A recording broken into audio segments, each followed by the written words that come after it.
Welcome to Meme Reads. Today we're covering r/TrueOffMyChest, where a sleazebag flees the country just to get away from his pregnant wife. This next post is by Anonymous Stories. I ignored my husband so much that he went away without telling me. My name is Carla, and I'm currently 6 months pregnant with me and my husband Harry's first child. During this pregnancy, I've been very exhausted every day, and would usually come home from work and go to bed an hour later. Then I'd wake up at midnight and reheat whatever Harry had made for us for dinner. For context, I've been a part of a huge work project that's been going on for months, and I've been extremely overworked. On top of this, my husband doesn't have a job at the moment and isn't looking for one, unless I remind him. I've been working overtime to get as much money as I can before maternity leave. Our anniversary was on the 6th of August, and I asked him if we could have a romantic dinner at home and then snuggle up to watch TV under a warm blanket. I thought it was a wonderful idea, since I was too tired to go out and because I knew that Harry was doing most, if not all of the household chores. However, he seemed a little annoyed when he agreed, but I thought nothing of it. The next morning, Harry seemed quite cold towards me and barely looked me in the eyes. Once I got home from work, he wasn't there, but that was normal since he could have been out with friends or at an interview, so I went to sleep. I woke up at 11 that night and saw that I was still alone in the house, so I checked my phone. I had about 8 missed calls from Harry and a long text.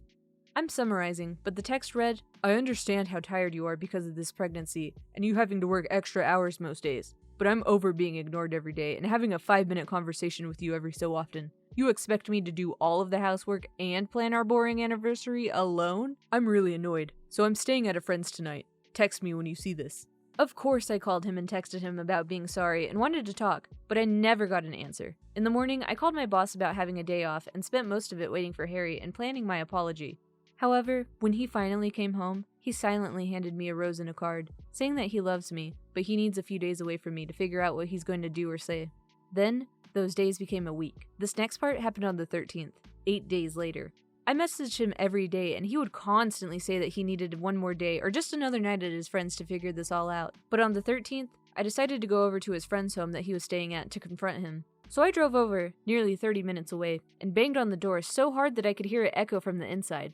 By this point, I'd realized that I should have put more effort into our relationship, but he also should have talked to me about this instead of just running away. Harry's friend came to the door and was confused, but pleased to see me. He seemed a little on edge as I talked to him, and he had to break the silence every so often with comments about my pregnancy and how he couldn't wait to meet the baby. Finally, we stopped talking and I practically demanded to see where Harry was, saying that I wanted to apologize, but also explain how childish he was being for hiding from me. The thing that I found absolutely hilarious, but not actually at all, was that his friend said that Harry wasn't there and that he had left for Ireland on the 9th. Ireland!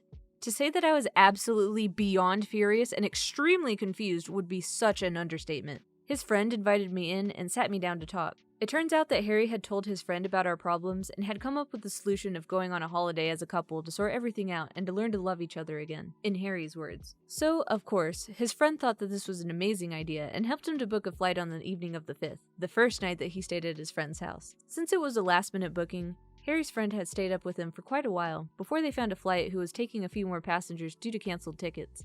His friend then explained how he'd been confused when I arrived at the door, but didn't want to say anything about the holiday in case it had ended early due to us arguing. Harry's return ticket is booked for the 20th of August. I am just so angry and quite heartbroken, to be completely honest. I messaged him the moment his friend had finished talking, and Harry only responded an hour later with nothing more than a "had to figure things out, sorry."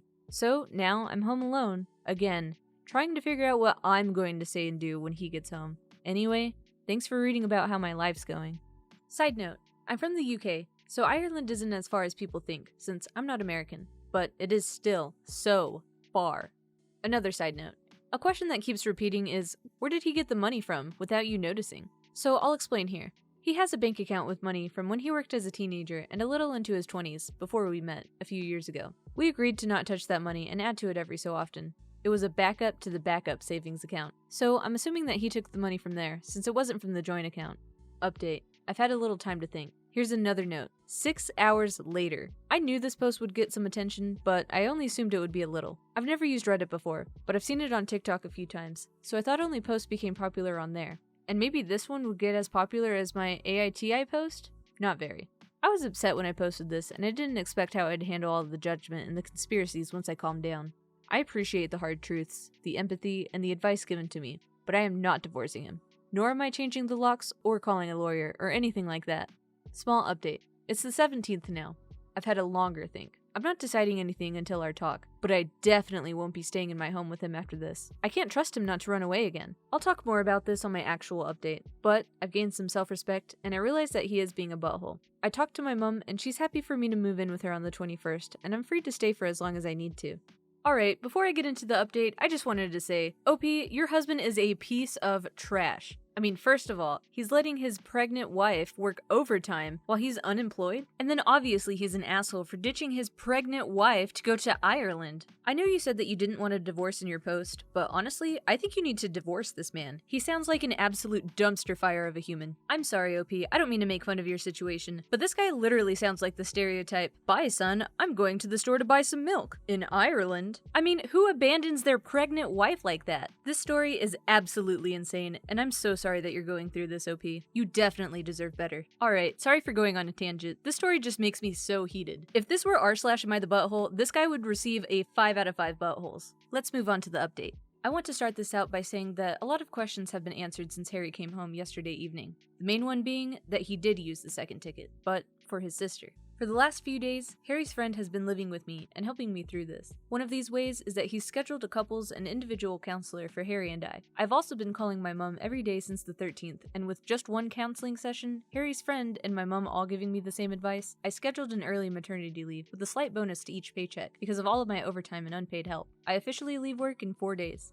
Back to the day that Harry came home. Harry's friend went to pick up Harry and sent me photos of who he was with as reassurance that it was in fact his sister, Tiff. When they arrived, I had prepared dinner and cleaned the downstairs to our home so that we could have a civilized conversation without hunger or distractions to stop us. Harry looked extremely tired and he seemed to be on the verge of crying the moment that I opened the door to them all. I was incredibly patient for the sole reason of being able to get through this discussion in one piece. And so when Harry wouldn't speak, I let Tiff explain why she had gone with him. Tiff is a lovely woman who helped me through the few months before my pregnancy. However, Harry didn't stay in close contact with her, and I lost touch when the work project started. Because of this, she had no clue about anything that was going on until Harry called her and said that he had a spare ticket to Ireland. At first, she was reluctant, since she knew that I was pregnant, and so she tried to ask him why he would leave, and if I was with someone who could care for me. Eventually, Harry snapped and told her the real reason why he was going away, and so she joined him, to make sure that he knew what he was doing was wrong, but also to help him through all the emotions that he was feeling. She was the reason that Harry came back to me. If she hadn't gone with him, then Harry admitted that he might have moved to central London, or a small village in the countryside to hide from this. It took everything in me not to cry when she admitted that. I could clearly see the shame on Harry's face. I'm not going to recite everything word for word, and so I'll quickly clear up some things. 1. Harry did use the backup savings account, like I thought he did, to pay for the tickets. 2. The reason that Harry's friend didn't see who the other ticket was for was because once they had found the tickets, Harry's friend went to bed.